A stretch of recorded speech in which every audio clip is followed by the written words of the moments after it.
Shalom, Yasharallah. This is your brother Dawada, coming at you with this here truth again. First and foremost, I want to give all praise unto Yahawah, Bahashim, Yahawashi, Bahashim, Rakakwadash. Double honors to the apostles and the elders of great millstone that taught us this truth and that rule well. And salutation and much love for you, Akim, pushing this truth and sincerity on the four corners of the earth and enduring afflictions to feed and edify the elect. So jumping back in on this here, topic dealing around Thanksgiving and things like that. It's a perfect time to bring out this here edification, clear up some things, especially dealing with the Northern Kingdom, where a lot of people think, the so-called natives, Latinos, and the so-called Latinos and Native Americans aren't Israelites. All right. And nevertheless, dispelling some of these myths and mysteries, but nevertheless, just touching on a couple of different things that's not in this, they have some of the oldest Israelite artifacts have actually been found over here in the Americas, right? You can go back, look at Glenn Beck, right? And why he got fired from Fox, right? He found these little stones or whatever, whatnot, the oldest 10 Commandments and the oldest Hebrew writing, the old ancient Paleo Hebrew writing, all right, over here in the Americas, all right? And there's no explanation of how, the so-called natives, right, had the 10 Commandments, a lot older version of the 10 Commandments. Then, and when I say that, I mean like the writing, all right? They wrote in the original Hebrew writing, all right? But nevertheless, they had a lot of Israelite customs. Like when you look at their wardrobe, they was wearing the fringes, This is why, like, you see a lot of things is recreating these images, like the so-called Native American outfits. They had the fringes on there, or hell, even when you look up, like, if you see me on the highways and the byways, right, the garment that I wear, I wound up getting that off of Amazon. I looked up, I think, Mexican poncho, right? Basically, and all you had to do is add the border of blue. It's the same thing as the garments that we were wearing in ancient days. Where did these things come from? All right. These are basically, signs and showing you that the natives, the Northern Kingdom, so-called natives and the Latinos are actually Israelites. All right. They was actually speaking Hebrew before the so-called white man came over here and gave them a whole different language. All right. So we're going to go into this a little bit about this guy named Luis de Torres. All right. This is Jewish explorer, interpreter. All right. You have to understand history and things that was going on in history, all right, and how at this point in time they was changing names of different people, all right. So, for instance, like today, the Americans today, all right, we're going to talk about the Edomites, right? We're not talking about the so-called Latinos and Native Americans, right? Just the Americans, the so-called white man here in America, right? They call themselves Americans. In fact, before that they was calling themselves Americans, when you go back to that history, they fled from Europe, basically, fleeing taxation, what they said was taxation and persecution, and came over to this here land. So instead of calling themselves Europeans, all right, they started calling themselves nowadays Americans, right? You don't hear them call themselves Europeans today, right? They call themselves Americans, right? And they'll even try to make a differentiation between themselves and their Europeans when they're the same people who just happen to come over here, right? So, hey, it's just like the Chinese people, right? To give you a better perspective, Chinese people predominantly live in China, right? If they move over to, let's say, Cuba, right, and populate all of Cuba, and now all the people over in Cuba are basically Chinese people, they may call themselves Cubans, but they're not Cubans or so-called Cubans, right? They still Chinese people who just so happen to live over there, right? So you have to take this into consideration when we go through some of these different names and don't stumble on some of these stumbling blocks. Again, you have to go back into history, the time frames of when these was going on and who these people really were at this point in time, all right? Just like how you would think of the Roman Empire being Edomites. Well, not all of the Roman Empire was Edomites. You had a time, you had like the split. You had the Ottoman Empire and the Byzantine Empire, right? Going into the Dark Ages, right? The Byzantine Empire was Jakes, the so-called black people that was ruling over there, man. All right, just like in Europe, right? The original Europeans was Jakes over there, man. All right, just like you can go and read the King James 1611 Bible, right? That was a so-called black man who was reigning over there at that point in time in the 1600s. All right, so for them to call themselves Europeans, they weren't Europeans, all right? And nevertheless, all these names are all made up anyway. But, they actually Edomites versus Israelites. But nevertheless, calling themselves these things are stumbling blocks to our people nowadays. They're like, oh, those so-called white men has always been Europeans. Well, no, in 1611 and before that, they were Jakes. You know what I'm saying? Same with the Spaniards, which we're going to get into. The Spaniards were not always so-called white people, right? Some of you so-called black people who did somewhat some little research or heard somebody talking about Moors, all right? You have to understand the Moors was basically Israelites, all right, the Southern Kingdom that was over there that had converted into Islam, the religion of Islam. These are still Israelites who just had a different religion. Just like how we was over here in America as being, we were still Israelites, whether we knew we were Israelites or not. You still have some Israelites, you still have Israelites to this same very day here in America that don't know or don't accept that they're Israelites. They think that they just so-called black people or white or so-called black people, Latinos and Native Americans, and they in these churches call themselves Christians, and Christians in the sense of this plantation Christianity, not Christians as far as followers of YAHAWASHI HaMashiach in true and sincerity. All right. So the same way they do it today here, it's the same way they was doing it over in Spain with the Moors. These were still Israelites. All right. So we come across Spaniards. All right. These aren't talking about the Spaniards you would think of today or the people you look over there today and see, you know, oh, these people, so on and so forth. Nah, like Columbus came up out of Spain. All right, calling themselves Spaniards, but you have to understand the transition that was going on at that point in time. All right, so let's read this a little bit. It says, Louis Torres, a Jewish explorer, interpreter, crew member on Christopher Columbus's 1942 voyage to the New World, and also the first Jew to step foot in the Americas. So you have to understand, when they talk about this, it was the first Jew to step foot on the Americas, right? Now they telling you truth there. This was an Israelite, right? Now, Columbus and them would eventually call themselves saying that they was Jewish people. So why wasn't Columbus the first man to step, the first Jewish person to step foot on a land over here? I'm saying this coming from their perspective, where they think the Jews and Jewish people are the same people. They're not. All right. Like a Spaniard and a Spanish people. They two different people, man. All right. The Spanish people have Spaniard ways. All right. But never, because that's who took them into captivity. Right. That's why they speak their Spanish, their language. Right. So it says Louis Torres, the Jewish interpreter, right? It says Louis Torres was employed by Christopher Columbus as an interpreter on the first voyage to the New World. So first and foremost, he's an interpreter. Columbus needed this dude to be able to speak a different language, or the language of the people who he is planning on encountering, right? So it says prior to this, the Torres held a position with Juan Chacon, governor of America, a province where there was a large number of Jews. All right. So this was where they was at. All right. They was basically over in Spain. There was a large population of Jews, being so-called Negroes, basically the Southern Kingdom. We was over there. Like I said, you can go back and look up at the Moors in Spain. All right. Now the Moors in Spain, they have a history. They was over there for quite a while. Damn near, I want to say like almost 1,000 years ruling over there, right? They actually had Edomites in captivity over there, right? You can go look up the paintings and the images and so on and so forth. And just looking at the images, the people that were serving was the Edomites, and the people that was in the royal position was Jake, right? And so-called Negroes, right? It says, because he was Jewish, all right, or because he was an Israelite, and this was during the era of the Inquisition. Like I said, you have to understand history in this time frame and what was going on. All right. It says it was necessary for him to convert to Catholicism, which he did the day before the Nina, the Pinta, and the Santa Maria set sail on August 2nd, 1942. The voyage also coincided with the expulsion of all Jews from Spain, going back into the Inquisition. So if this happened, if there was an expulsion of all the Jews from Spain, all right, why are these so-called Edomites still call themselves, when you really dig deep into their history, they call themselves Jewish people, right? Just like Hitler. Right? Why would the hell would he be trying to exterminate Jewish people when he himself was Jewish? You know, and when I say Jewish, I'm not talking about these was Israelites. These are Edomites who are coming under the name of being Jewish, you know, Jewish converts. You know, you can go back to Kagan Bouillon and the Khazarian Empire from the Khazars, right? Where they started, well, really before that, shit. In the Roman Empire, you had the same situation, like Herod the Great, man. You know what I'm saying? The Herod was talking about he was a goddamn Israelite, but he wasn't no Israelite, man. All right? Nevertheless, it says, now again, going back to this time frame, this is when, all right, when the Edomites was taking over at this point in time. But you have to understand, if they was taking over, who the fuck was already in power? The people that was in power or who was ruling over in these areas was the Israelites, all right? And they telling you, it says the voyage also coincided with the expulsion or the taking out of all the Israelites, the so-called Negroes that was over there ruling from Spain, which, again, look up the Moors in Spain, right? You'll see the images of what I'm talking about. So now if he wound up getting this dude, Louis Torres, from over there, all right, and he was a Jew from over there, right before all the Jews was expelled, all right. Now, these Jews was so, again, look at the images of the Moors in Spain. Where are those people at today? They don't call them people the Spaniards no more.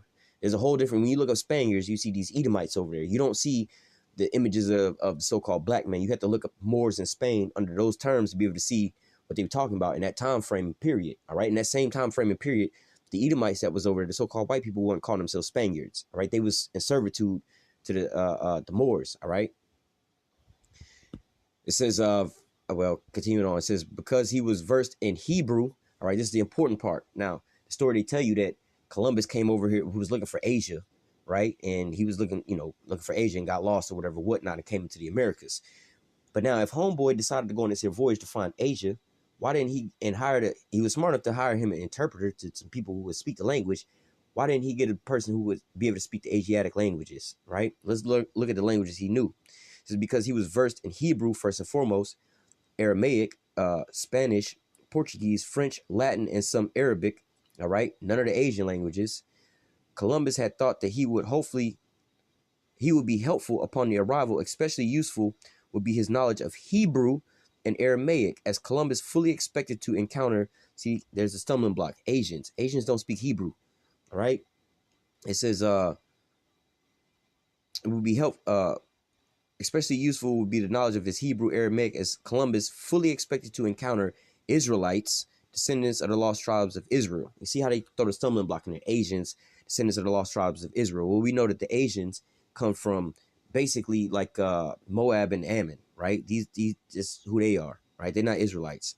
After reaching Cuba, Columbus believed that they had arrived in Asia, which was a bullshit lie. You can find this even in movies where Columbus in his journals that he was looking in the book of Second Esdras to find out where the fuck this new land was gonna be at, which we're gonna grab that whole prophecy, man. All right, he was just fulfilling prophecy, just like they say, manifest destiny. That's true. You know what I'm saying? This is what was gonna happen. All right. After reaching Cuba, Columbus believed that he had arrived in Asia, sent Torres on a mission to locate the great cities and riches he had anticipated would be there would be there to find the great Khan of Tartary. Now, again, going to the bullshit lies that these natives was just living in tents, and that's how they lived, man. No, they was hunters and what they would call them, hunters and gatherers. Going back to the law of the Sabbath of the land, right? You were supposed to farm on your land for like 6 years and then let it sit for the 7th year. They was just moving to a different place, and they would, like today, they was going, we move around on a vacation or whatever. We go to a hotel, nowadays Airbnbs. That ain't our real house, though. We got our house back at home, man. All right, so when they was gone for this here year, they would live in these tents, man. But they clearly had buildings here, man. Like clearly had buildings. Like where I live at, they got buildings out here, man. From back in the old time. Well, the remains of their buildings from back in their times, man. All right. But here it says, so Columbus has sent Taurus on a mission to locate great cities and riches. Now, how the hell, they going over here looking for money, riches, and these cities. Now, they not living in tents. They was living in actual buildings. This whole place was fully built up. They had irrigation and everything going on over here, man. All right. After traveling for some 60 miles, the Taurus and his companions found an Indian village with 50 huts and approximately 1,000 inhabitants. They were greeted with great friendliness by the native women who kissed their hands and feet. The Taurus noticed the strange customs of the Indians would place one end of a burning leaf in their nostrils and inhale the vapors, and place dry leaves into a large cane pipes and inhale smoke with. This was the Europeans' first encounter with tobacco. That's kind of pointless. At this point, there was radically a conflict between the versions. Hang on.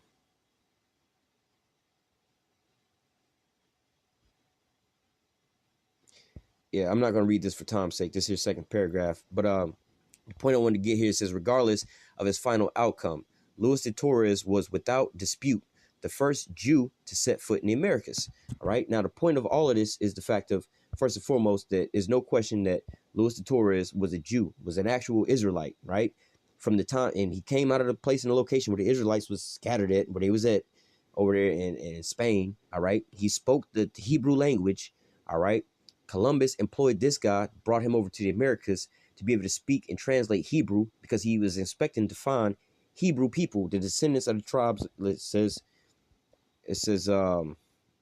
because he was versed in Hebrew, Aramaic, Spanish, Portuguese, French, Latin, and some Arabic, Columbus had thought he would be helpful upon the arrival. Especially useful would be his knowledge of Hebrew and Aramaic, as Columbus fully expected to encounter, we're going to say, Israelites, descendants of the lost tribe of Israel. All right. That's who he came over. That's who he thought he was coming over here looking for. He wasn't looking for no Asia or no shit like that. He would have brought people who would have been speaking that language. All right. But nevertheless, and plus they was going to Asia the whole damn time anyway. All right. That's just some. Hey, when you be indoctrinated in this school system, this fool system, you'll believe anything, right? So let me go to we'll just go ahead and touch on that scenario first. This is the book of 2nd Ezra, chapter 13. I'm going to verse 40. Verse 39. And whereas thou sawest that he gathered another peaceable multitude unto him, those are the 10 tribes, all right? So they have this scenario, this phrase to say the lost 10 tribes of the children of Israel, right? You always hear about that, the lost tribes. Like even when you go over to Israel, the land of Israel, right? Those imposters over there claim to be what? Really just the kingdom of Judah, right? They only claiming to be the kingdom of Judah. They don't even acknowledge the kingdom of Israel. They just say that, look, we the tribe of, or the kingdom of Judah. They say that they the tribe of Judah and the tribe of Levi, right? They don't even claim the tribe of Benjamin. I don't know what they think happened to them, but they only claim to be the tribe of Judah and the tribe of Levi, which is the kingdom of Judah. It's not, they don't even encompass the kingdom of Israel, right? So they don't even talk about the 10 tribes, right? So verse 40 says, these are the 10 tribes which were carried away prisoner out of their own land in the time of Hosea the king, whom Salmanassar, the king of Assyria, led away captive, and he carried them over the waters, and they came into another land. So you have to understand the history of the Israelites, right? Now you had the Israelites, they wound up splitting, all right? The kingdoms were splitting in two after the death of Solomon, right? You know, you had two different kingdoms, the northern kingdom and the southern kingdom. The kingdom of Israel, which is basically in nowadays terms, it would be the so-called Latinos and Native Americans, right? Those are the 10 tribes, or which make up the kingdom of Israel. Then you have the southern kingdom, all right, the kingdom of Judah, which is Benjamin, Levi, and Judah, all right? Basically the Negroes, right? So it says, verse 41, but they took this counsel among themselves that they would leave the multitude of the heathen and go forth into a further country where never mankind dwelt. So this is, you know, the first sign of where they're going. All right, they're going to a further country where never mankind dwelt. So think about it. Over on the eastern, what they call the eastern hemisphere, that whole landmass had been pretty much occupied. You know, they was even dwelling upon the doorsteps of Russia. You know, because Russia go further into the no man's land, but wasn't talking about Russia. All right, because there were still people living on that, pretty much in that same area. All right, so the place where never mankind dwelt. Fast forward in time in history, where they said that Columbus was going into the new world. They was coming to a whole new world where they wasn't so-called, in their story, they wasn't expecting to find nobody. You know, the story they tell everybody, oh, we're going to this new world, the new land, right? So they decided to go to this new place where never mankind dwelt, all right? And which was ironic when Columbus and them came over here and so-called discovered this place, right? When they found out about this here place over here, which they knew about this place, all right, they only found one group of people over here. It was only the so-called Native Americans over here. You didn't find so-called natives over here with so-called Chinese people, with so-called Africans, with, you know, with some Edomites over here. You didn't find all these different people over here like you see them today. All right, you only found the so-called Native Americans over here, man. All right. Verse 42, that they might keep their statutes which they never kept in their own land, and entered into the Euphrates by a narrow path of the river. For the Most High then showed signs for them and held still the flood till they were passed over. And more than likely, they followed after a chariot to get over to the Americas. Just like Columbus, when you go into Columbus's journals and things like that, he followed a chariot all the way over here. All right, same way. All right, they followed a light. You can look that up about Columbus and his UFO account. Right, he followed a chariot all the way over here. Right. Verse 45. For through that country there was a great way to go, namely a year and a half, and the same region is called Ashereth. All right, so this is it took him a year and a half to wind up getting over here. And when you go back to Solomon, right, when Solomon was sending his ships out here to get what was it, gold, peacocks, I think gorillas or something else like that, right? It was a 3-year journey. You know, it was basically, you know, when I say a journey, it's going there and coming back. You know, it's like, how long does it take you to get to the Walmart? Well, it's gonna take me 15 minutes to get to the Walmart. Well, how long does it take you to get to the Walmart and back? Well, if it take me 15 minutes to get there, it's going to take me 15 minutes to get back. That's a total of 30 minutes. This is what's being explained here, where it took Solomon 3 years, but it took these people, or the Northern Kingdom, only a year and a half. The Northern Kingdom went on a one-way ticket. They didn't go on a round trip. Solomon was taking a round trip. So when you do the math, it's the same shit. A year and a half to get over here and a year and a half to get back. So it says, verse 46, they dwelt there until the latter times. What is the latter times? Where we living at now. And now when they shall begin to come. Who is going to begin to come? Columbus and them, the damn Edomites. You know, the rest of the world was going to come over here because, again, from the perspective of the Northern Kingdom, the Native Americans, so-called Native Americans, they was over here dwelling by themselves with just them. It was just them and they kinfolk, all right? But then the rest of the world, the so-called Edomite, well, the Edomites, so-called white man, all right? Eventually, you have nowadays the Chinese people over here, so-called Chinese people, so-called Japanese people over here, so-called Arabic people or so-called Arabic people. So all these people are over here nowadays, all right? But beforehand, it was only so-called white men that came over here first and foremost, all right? That's when, at the end, when they shall begin to come, all right? Verse 47, the highest shall stay the springs of the stream again, and that they may go through. Therefore sawest the multitude with peace, all right? Like I was saying, manifest destiny. Columbus came over here reading the prophet. He read this, right? He read the same thing that we're reading right now. He actually followed a chariot, which is the chariots come from the Most High. That's the Most High showing him a sign to get over here, all right? And he also held back the floods, all right? The choppy waters to be able to get through over here, all right? It says the highest shall stay the springs of the stream again, like he did for the Israelites to come over here, that they may go through. Therefore sawest thou the multitude with peace. And like I did in the previous video about how they came over here, you know what I'm saying, with the natives, and the natives offered them peace and everything, right? They was giving them all kind of shit, but then so-called white men wound up slaughtering them off. Verse 48, but those that be left behind, actually that was pretty much it that I wanted to grab there, all right? But it's going into basically how the so-called natives got over here, man, all right? They didn't walk across no damn landmass, no land bridge or whatever, whatnot, which, you know what I'm saying, Russia, I believe, is only like 25 miles away from Alaska, but nevertheless, we have the account of how they got over here. They got over here by boat via, you know, the Most High showing them how to get over here. All right. Same way the Columbus and them got over here via boat. All right. So I'm going to go from here to grab just a couple other scriptures, you know, just to edify on the children of, you know, some of the how do you call it, so-called Native Americans. All right. Which is a couple different tribes really that go into all of this. Like you have Gad, you know, you have Reuben, which is the Seminole Indians. You know, in modern days times today, they just classify them all as basically Indians, right? You know, the Reubenites or the Seminole Indians, you know, they say Seminole Indians, North American Indians, the Central American Indians, South American Indians. But in all actuality, these are all the children of Israel, all the Northern Kingdom from their different respective tribes, all right? So I'm going to go touch in on Gad real quick, right? Let me read the scripture first. This is Gad 49:19, all right? Matter of fact, I think it's let me grab something else first. I think it's Genesis 29 or something. Let me look this up real fast. Oh, Genesis 30. It's a lot. Right? This is Genesis chapter 30 and verse 11. It says, and Leah said, a troop cometh, and she called his name Gad, right? So Gad name is going into, we can go grab it back where I was at, Genesis 49. Let me read the prophecy concerning Gad first. This is Genesis 49:19. It says, Gad, a troop shall overcome him, but he shall overcome at the last. All right, and we just read about how Gad was overcome by that troop. All right, because so-called, I actually just did a video about that as well too, about how about the Thanksgiving and so on and so forth. You know, this is going into that. Now they also have I can look that up too. I'm gonna look that up real quick, and I'll go into that.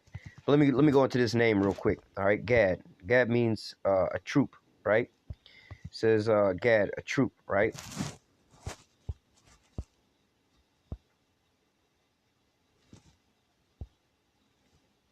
Let me go further into this. It says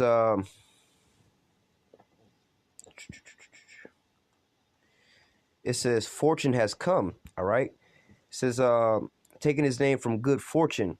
All right. It says although it alludes to another name like going into troop, but it goes back into a good fortune, right? And also these riches, right? So now when you look into modern days today, you know, people be laughing and scoffing about this. Oh, well, natives, yeah, they got genocided off, but at least they get casinos and reservations and they get rich off of that. Well, you got what they call $5 Indian. Basically, these Edomites go over there and claim to be so-called natives, and they wind up taking up the casinos and get money up off of that.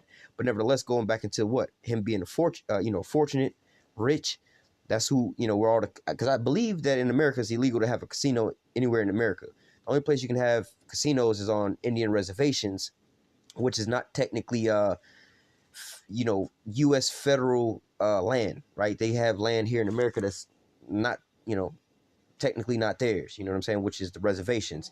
This is why they allow them to do that. Or like you go down to like Alabama and shit, they have what they call it, the gambling boats, you know, they go out in international water and they just gamble out there, you know. But nevertheless, you know, it's going into a fortune, you know. And also, shit, let me look up this other scripture about that. No,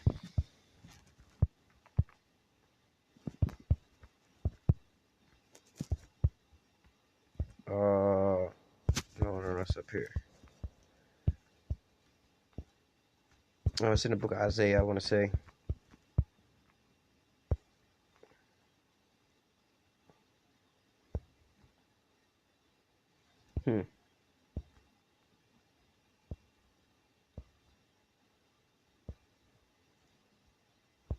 All right, I gotta look it up then.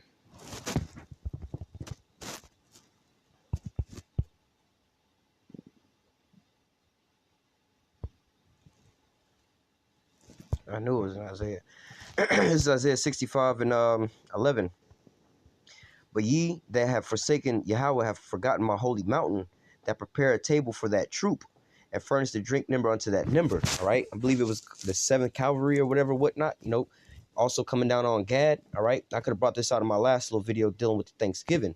All right, you talking about preparing that table for that troop. You know, again, going into Thanksgiving, man.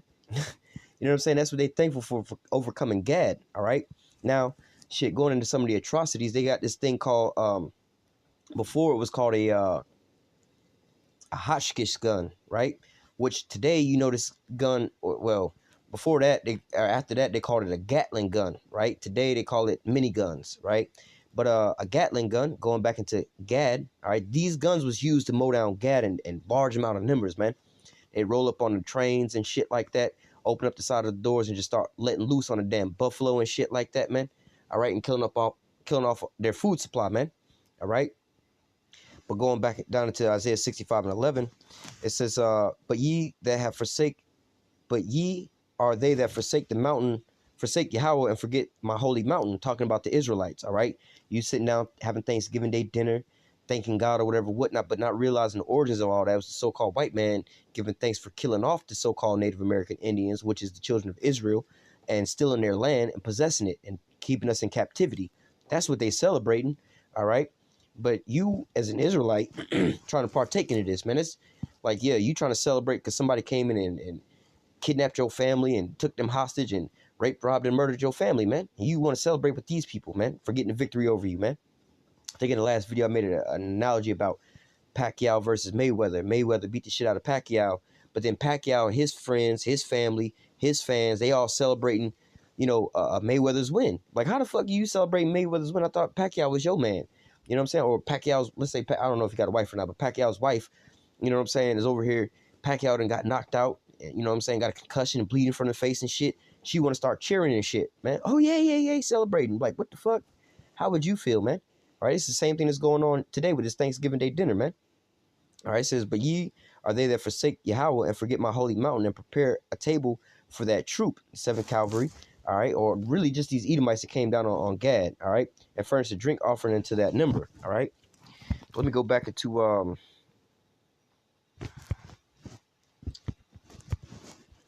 Genesis 49 and 19. It says, Gad, a troop shall overcome him, all right, and that's what happened when you go back into the history of what happened to the Native American Indians, all right. They was taken out by basically these Edomites, all right. But it says, Gad, a troop shall overcome him, but he shall overcome at the last. All right, because like the prophecy say in 2nd Ezra chapter 6, Esau is the end of the world and Jacob is the beginning of it that followeth. All right, Gad is an Israelite. Jacob's name was changed to Israel. Right, so ultimately Israel's going to wind up overcoming Esau because Esau had wound up overcoming Jacob at a point in time. But what? Esau is the end of the world and Jacob is the beginning of it that followeth. All right, just touching on Gad real quick. Let me see. I want to grab oh,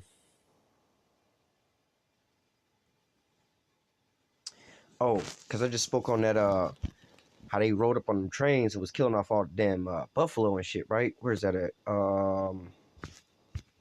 want to say in the book of Numbers.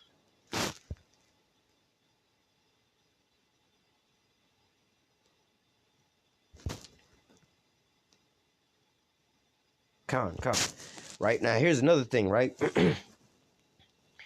Let me just read this here. Let me see if I can find it somewhere else in here too, because they dwelt together. You know, the Northern Kingdom pretty much dwelt together once, especially when they came over here, man. All right.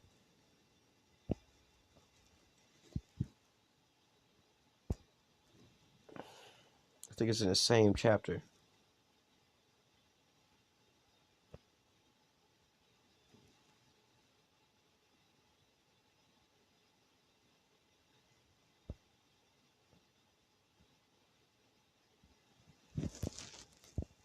Slovakia.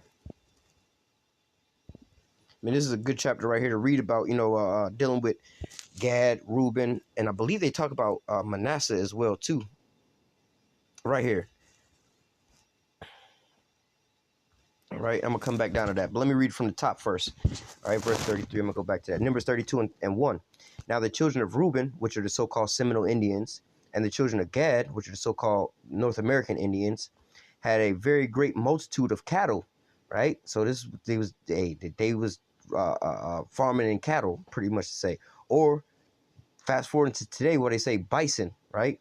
This was their mainstay, and this is how the Edomites pretty much try to killing them all off by starving them out by killing off all the damn bison, right? This is why we don't really have no bison nowadays, right? And what is bison? Bison is in the family of what? A cow, right? It says, now the children of Reuben and the children of Gad had a very great multitude of cattle, and when they saw the land of Jazer and the land of Gilead, that behold, the place was a place for cattle. So they're looking for a place to raise their damn cows up, or the cattle up. Verse 4, even the country which YAHAWAH smote before the congregation of Israel is a land for cattle, and thy servants have cattle, right? Going back into what?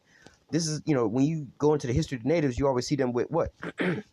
These buffaloes and so on and so forth. Let me go down to 33. And Moses gave unto them even to the children of Gad and to the children of Reuben and to half the tribe of Manasseh. All right, the so-called Cubans. Right now, again, when you going into these how you say, these so-called Indians, right? They was all over here dwelling together, especially before they started going out to the islands, because a lot of them was living what you would call the mainland here in the Americas before they was shipped out into those little islands out there like Cuba, Puerto Rico, and so on and so forth, man. They was actually living on the mainland first. They was brought out to those lands to mine for gold and other things. I believe gold, rubber, and some other things like down in Panama and stuff like that. But nevertheless, continuing on, Numbers 32 and 33, Moses gave unto them, even to the children of Gad, to the children of Reuben, and to the half tribe of Manasseh, the son of Joseph, the kingdom of Sihon, the king of the Amorites, and the kingdom of Og, the king of Bashan, the land with the cities thereof, and the coast, even the cities of the country round about. All right, so look, you got these here tribes dwelling together, man. Gad, Reuben, and Manasseh. All right, so when you go into how they would say, if you go back to these people's names before they was called Cubans, Puerto Ricans, and so on and so forth, like the Puerto Ricans, right? Puerto Rico means rich port. Port Rican, rich, right? Rich port. That's what they was calling them, right? Like Haitians means like basically you could say demons, because Haiti was what you would call hell, right? And the people that lived there in you like hellions or demons, right? That's what they was calling them. There was another one too where they was calling them like a dog or some shit. You know what I'm saying? But and Indians mean savage. These weren't the names that they, you know, had on themselves. But nevertheless, like you had and even before those names, you had like the names of the Tainos or whatever, whatnot. When you look up the Taino Indians, all right, which would basically be the Ephraimites, so-called Puerto Ricans, all right. They had different names before they was called what they was called today. All right, so they still under the same names. Let me grab that too. I brought this out in the last lesson. The book of Deuteronomy, chapter 28. Let me grab a couple of different precepts. Was it 18? No.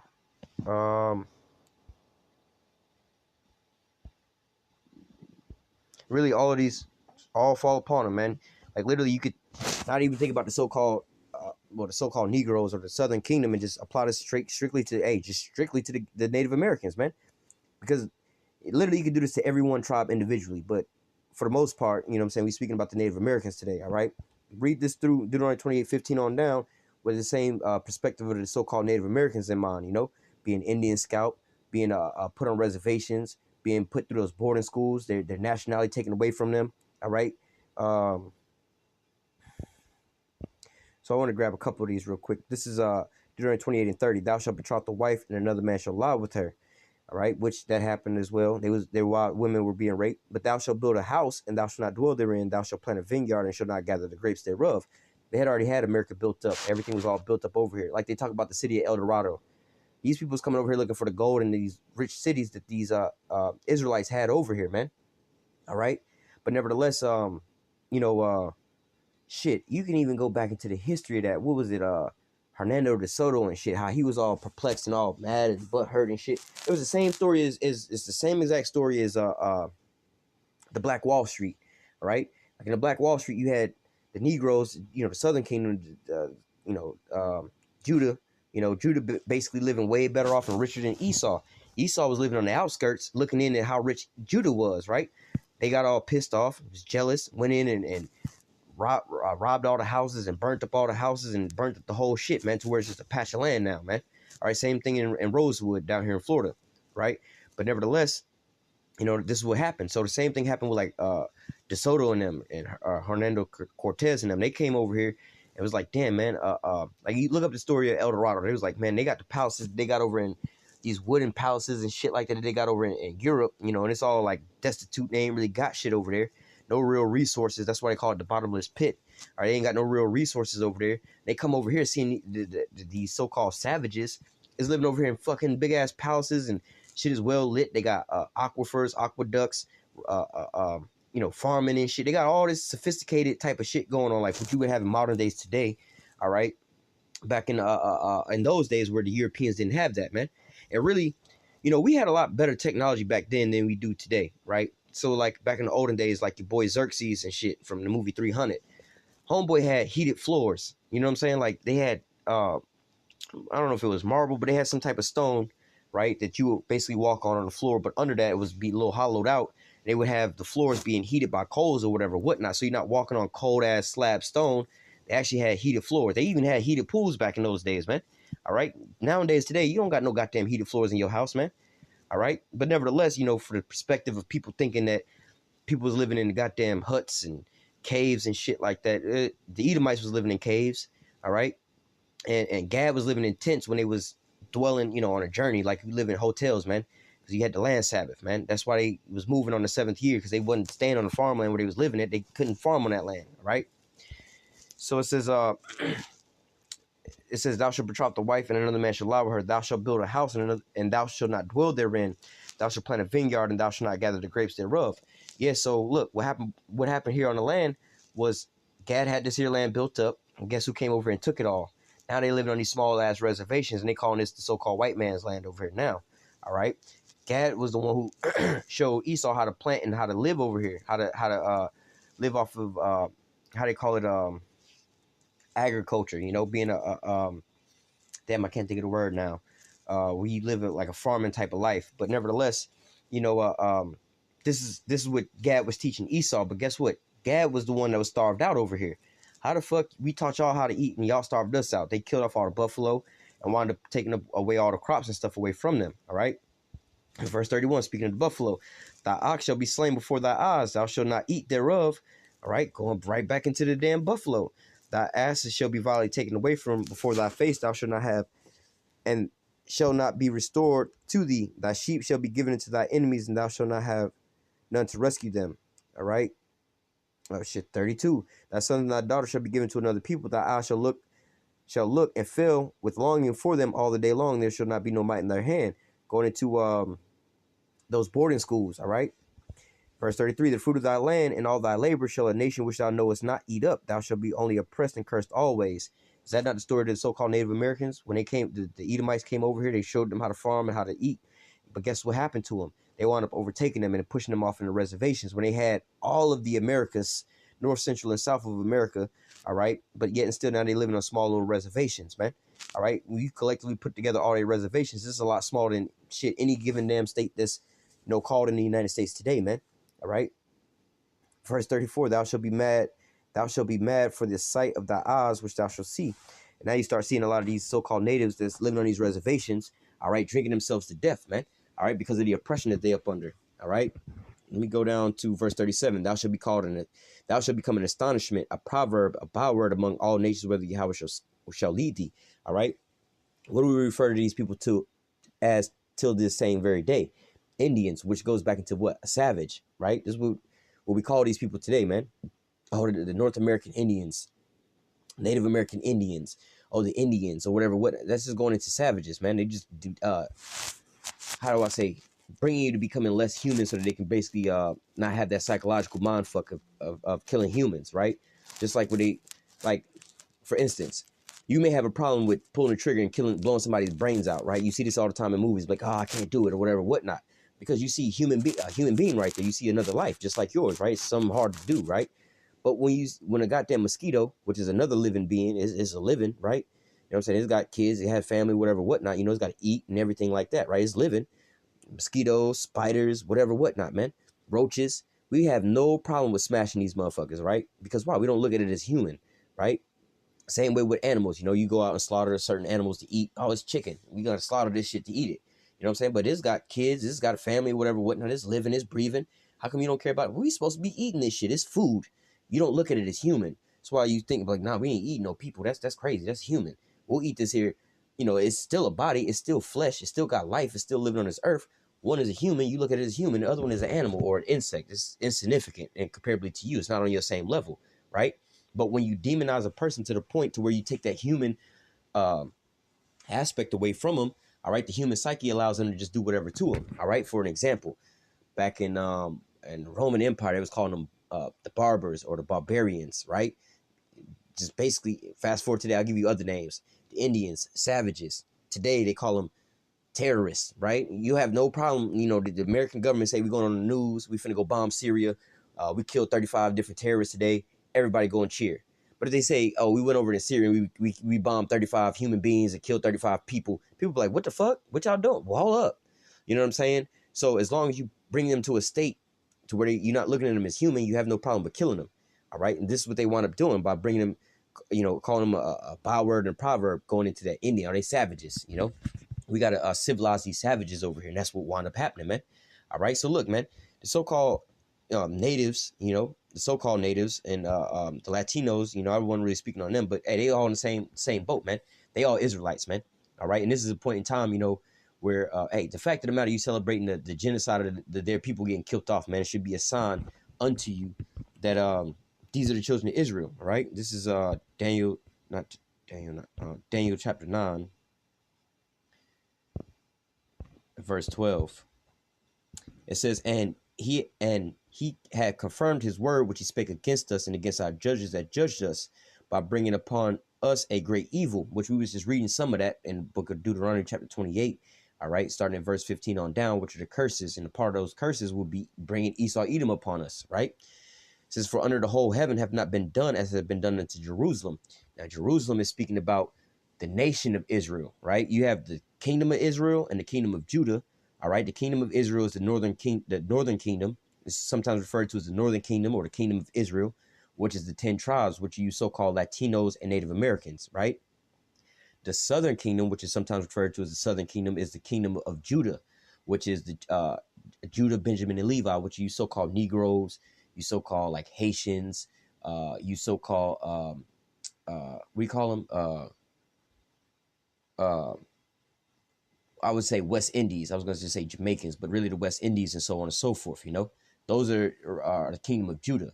But nevertheless, you know, like I said, you have the kingdom of Israel and the kingdom of Judah. These are two different kingdoms, right? Because the nation of Israel was split into two different kingdoms. But you have the whole nation of Israel, the children of Israel, which consists of the northern kingdom and the southern kingdom, the kingdom of Israel and the kingdom of Judah, the so-called Negroes, Latinos, and Native Americans, right? So it says, for under the whole heaven have not been done as have been done unto Jerusalem. And Jerusalem, which means the city of peace, which is talking about the Israelites. So under the whole heaven has not been done as has been done to the children unto Jerusalem. So shit, you can throw some numbers up, right? You know, because we speak about the atrocities that happened to the so-called Negroes, how the Middle Passage alone, 99 million so-called Negroes died in just the transport getting over here in the Middle Passages alone. All right, not to mention the amount of ones that went into slavery. They only tell you about, and they'll give you some bullshit numbers about 12%, or 12 million of them came into the United States, when it was way more than that came over to the United States, which I believe Brazil actually got the most. But nevertheless, you know, we're going to talk about the Middle Passages. 99 million of them in just the Middle Passages, right? That's a lot of fucking people, right? Gad, right? The Northern Kingdom, right? 100 million of them was slaughtered off in this here land, man. More than 100 million, really, because it was more than 100 million of them living over here in the United States, man. All right, just the United States alone. You know what I'm saying? It was more than 100 million of them living over here in the United States alone, and now they had been brought down to less than a million. All right, and not all of them got killed off. Some of them actually, like the last video I did, like the prophecies say, let's cut off Israel from, from their remembrance. You know, there had to be a falling away first. So they, on their birth certificates, relabeled them as different things: mulattoes, Negroes, so-called white people. So they wouldn't even think of themselves as so-called natives anymore. All right. So this is the prophecy. They was going to become a byword and a proverb. They was going to discontinue from their own heritage. All right. These same people, you know what I'm saying, the most atrocities will happen unto them as well too, man. All right. You've never had you have had other accounts where there was large amounts of people like that got killed off, but this was like World War I and World War II. You know what I'm saying? It was like 50 million people from these different places like Russia, China. But China is not the Edomites, but nevertheless, they was a part of that as well too. But nevertheless, the majority of all these people that died was all Edomites. It was all pretty much Edomite on Edomite warfare. All right. So it wasn't like the Edomites was going off, and the Chinese people wound up killing their own people. You know, their dictator wound up killing their own people. So it wasn't like that the Edomites came over here and killed off all these goddamn Chinese people. Only people that the so-called Edomites was doing that to was the so-called Negroes, Latinos, and Native Americans, which are the children of Israel, which I'm going to read it again, Daniel chapter 9 and verse 12. And he have confirmed his word, which he has spake against us and against our judges that judged us, by bringing upon us a great evil. For under the whole heaven have not been done as have been done unto Jerusalem. All right. So look, when you talk about the 100 million that wound up dying of the so-called natives, the 100+ million of them that died, them being Indian scalped. All right. All these different Thanksgivings that was upheld about them, giving them the strong drink, the alcohol, taking away from them their heritage and all, so on and so forth. They're under the same curses as you so-called Negroes are, man. And the so-called Latinos, man. All right. That's why they call them these fucked up ass names and stuff like that, man. All right. But nevertheless, Lord willing, this here lesson was edifying into the elect, you know what I'm saying? And Lord willing, you was able to be edified on this here day that they celebrate as Thanksgiving, so on and so forth, you know what I'm saying? And actually get the real understanding about this, you know, and that you wake up, because the Lord is really doing the work right now, man. He's waking up the children of Israel, about to bring us back to our natural state, man. All right. And you don't want to keep cleaving into this damn so-called white man over here, this damn devil, man, and falling after his ways. At least you take the same punishment, man. All right. So I'm going to go ahead and close out with that. Lord willing, this here lesson was edifying into the elect. Until next time, I say, call halal Yahawah, Bahashim, YAHAWASHI, Bahashim, Rakakwadash. Double honors to the apostles and the elders of Great Millstone that taught us this truth and that rule well. And salutation and much love for you. I can pushing this truth and sincerity on the four corners of the earth and enduring afflictions to feed and edify the elect. Until next time, I say, stay strong and shalom.